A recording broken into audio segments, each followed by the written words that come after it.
वो प्रणाम कर रहे हैं और वो उनको प्रणाम कर रहे हैं, दोनों के सामने लेट रहे हैं। नहीं आप ये क्या कर रहे हैं महाराज, मुझे बहुत शर्म आती है, बड़ा संकोच लगता है। आप लोग सब महान मनीषी हैं, तब तक के विद्वान हैं, अवस्था में भी मुझसे बहुत बड़े हैं, और इस प्रकार से आप मेरा स्वागत करते हैं। एक बात कहूं, संत वही सबसे श्रेष्ठ है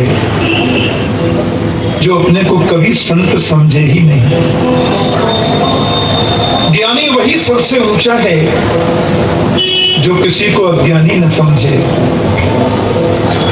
ज्ञानी वही सबसे ऊंचा है, और गुरु वही सबसे उत्तम है जो अपने को कभी गुरु मानता ही नहीं। बोलो जय श्री कृष्ण। धनवृद्धा बलवृद्धा आयुवृद्धा तथैव च ते सर्वे ज्ञानवृद्धस्य किंकराः शिष्य किंकरा। कोई बल में बड़े होते हैं, कोई आयु में बड़े होते हैं, कोई धन में भी बड़े होते हैं, लेकिन ते सर्वे ज्ञानवृद्धस्य, ज्ञान में जो बड़ा होता है ना, वो सबसे आदरणीय और सबके लिए पूजनीय होता है। शौनकादि ऋषियों ने बिल्कुल निष्पक्ष भाव से अपने मन की बात सूत जी से कह दी कि अज्ञानध्वांत विध्वंस कोटि सूर्य समप्रभ सूताख्या ही कथा सारम मम कर्ण रसायनम।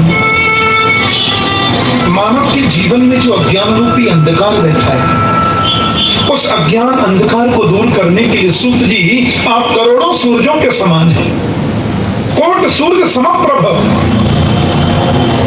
इसलिए आज आपसे विनम्र निवेदन है, ऐसी कोई कथा हमें बताओ जो कानों के द्वारा अमृत रस का काम करे। मम कर्ण रसायनम। और एक बात आपसे स्पष्ट कह दें, हमें कोई दुख नहीं, और हमने कभी दुख को दुख समझा भी नहीं है, और कदाचित दुख आवे भी तो सूत जी दुख और सुख तो मन की मान्यता है। जिसको हमने मान लिया वो सुख है, और जिसको मान लिया वही दुख है। तो वास्तव में तो सुख भी कुछ नहीं होता और दुख भी कुछ नहीं होता।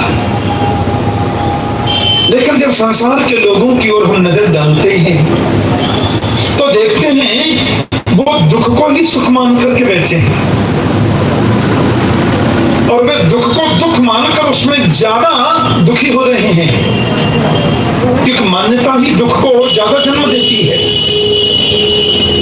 इसलिए हम ऐसी कथा सुनना चाहते हैं जो कथा सुने हम और दुख दूर हो जाए संसार के लोगों का।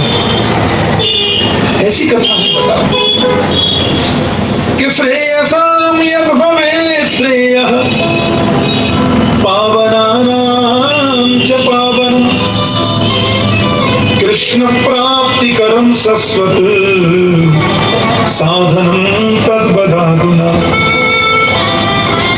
श्रेष्ठ में भी जो परम श्रेष्ठ है, पवित्रों को भी जो परम पवित्र बनाता है, और ऐसी कथा जो गोविंद से मिलाने वाली है। एक बात कहूं, कभी किसी संत के पास में जाकर ये प्रश्न मत करो कि दुकान कैसे चलेगी। किसी भी महापुरुष के पास में जाकर के ये प्रश्न मत करो कि फैक्ट्री में बरकत कैसे होगी। किसी महापुरुष के पास में जाकर ये क्वेश्चन मत करो कि घर में पोता होगा कि नहीं। संतों के पास जाकर तो एक ही प्रश्न करो, गोविंद मिलेगा कि नहीं, कन्हैया की प्राप्ति होगी कि नहीं। और ये प्रश्न आपने किया है तो सर्वोत्तम प्रश्न है, इससे ऊंचा कोई प्रश्न नहीं होता। और ध्यान देना, दुख भी मिलेगा हमारे कर्मों से, सुख भी मिलेगा हमारे कर्म से, लेकिन भगवत शरणागति गोविंद की प्राप्ति तो संत के पास ही संभव है। इसलिए दुख और सुख तो हमें मिलने वाले हैं। ना भुक्तम क्षीयते कर्म जन्म कोट सतैरपि अवश्यम एव भोक्तव्यम कथम कर्म शुभाशुभम। जैसा कर्म अपने करते हैं वैसा फल मिलने वाला है, और बोया पेड़ बबूल का तो आम कहां से हो, संभव ही नहीं है। लेकिन संत कृपा करते तो भगवत शरणागति प्रदान कर सकते हैं। संत कृपा करते तो गोविंद को आपको प्रदान कर सकते हैं। इसलिए महापुरुषों के पास में जाकर यदि प्रश्न करना है तो यही प्रश्न करो, कृष्ण प्राप्ति कर्म शाश्वत साधन तक बता दो। ऐसा साधन बताइए जो कृष्ण की प्राप्ति कराने वाला। बहुत प्रसन्न हो गए। सच्चा संत ऐसे प्रश्नों से ही प्रसन्न होता है। संसार की व्यर्थ की बातों से हम संतों के क्षण को बर्बाद करते हैं। और महाभारत में लिखा है कि संतों का क्षण और अन्न का कण कभी बर्बाद मत करो। महापुरुषों के पास जाकर तो गोविंद मिलन की साधना पूछो। आदरणीय सूत जी महाराज गदगद हो गए। कालव्याल मुखग्रास त्रास निर्नाश हेतवे श्रीमद्भागवतं शास्त्रम् कलौ क्षीरेण भासितम्। एक कालरूपी जो ब्याल है, ब्याल बोलते हैं सर्प को। असल में हमारा जीवन क्या है?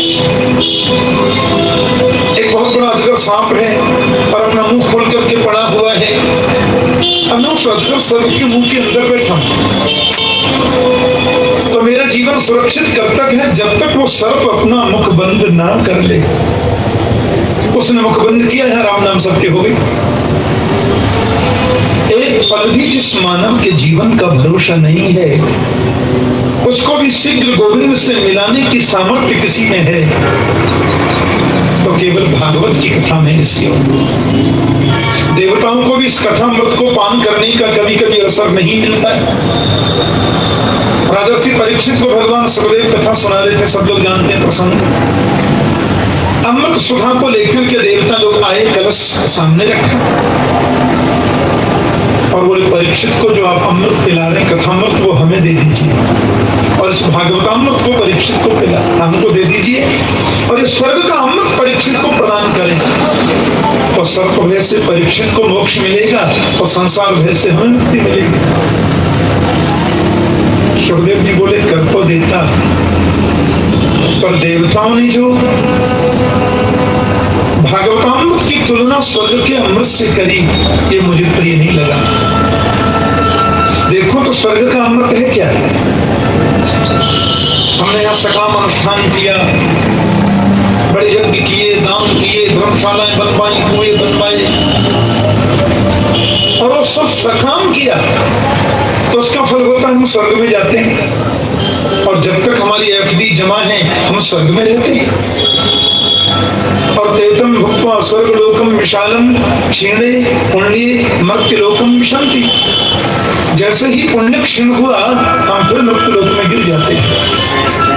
तो पुनरपि जननम पुनरपि मरणम पुनरपि जननी जठरे शयनम।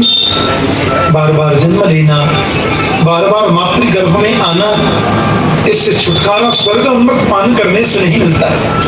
क्षम पदावीक्ष ब्रह्मा जी ने राजा परीक्षित के मोक्ष को देखा और आप धाता भी विस्मित। ब्रह्मण का जवान किसका दौर भाई कौन है इसमें? बोले आपको नहीं मालूम? राजा परीक्षित 7 दिन कथा सुनिए ना भगवत के नियम से, वैकुंठ मिल गया। ब्रह्मा ने कहा बाप रे ये कैसे हुआ? इंद्र महाराज और ब्रह्मा सब एकत्रित हुए, तराजू लिया और एक पल्ले पर दुनिया के साधनों को रखा और तराजू के दूसरे पल्ले पर केवल भागवत जी को विराजमान किया और कहते जैसे ब्रह्मा ने तोला तो लघुन्यनानि जातानि गौरवेण इदम महत्। अपनी गरिमा से भागवत का पढ़ना नीचे को चला गया, समस्त साधनों का पढ़ना ऊपर को है। क्या मतलब? वजन जिसमें होगा वो नीचे जाएगा। ब्रह्मा ने देवताओं से कहा अरे देवो ये कोई पोथी नहीं है, ये कोई किताब नहीं है, ये ग्रंथ भी नहीं है, ये तो मेरे गोविंद है साक्षात। तेनेयम वांगमयी मूर्ति प्रत्यक्षा वर्तते हरे, ये तो हरि का वांग्मय स्वरूप है साक्षात। दंडवत करी ब्रह्मा ने, देवताओं को आश्चर्य हुआ। वही कथा मैं आपसे कहूंगा, सुदिख है। नारद जी ने ब्रह्मा जी से श्रवण किया था इसका सविधि, लेकिन सप्ताह श्रवण की विधि क्या है वो संत कुमारों से सुनी थी। वो क्या, एक बार नारद जी महाराज दौड़े दौड़े गए, तीव्र गति से जा रहे थे, कुछ चिंतित भी थे। बोलो जय श्री कृष्ण। और विशाला क्षेत्र में बद्रीनाथ धाम में पहुंचे तो संत कुमारों ने पूछा क्या बात है। कथम ब्रह्मन दीन मुख कुतश्चित्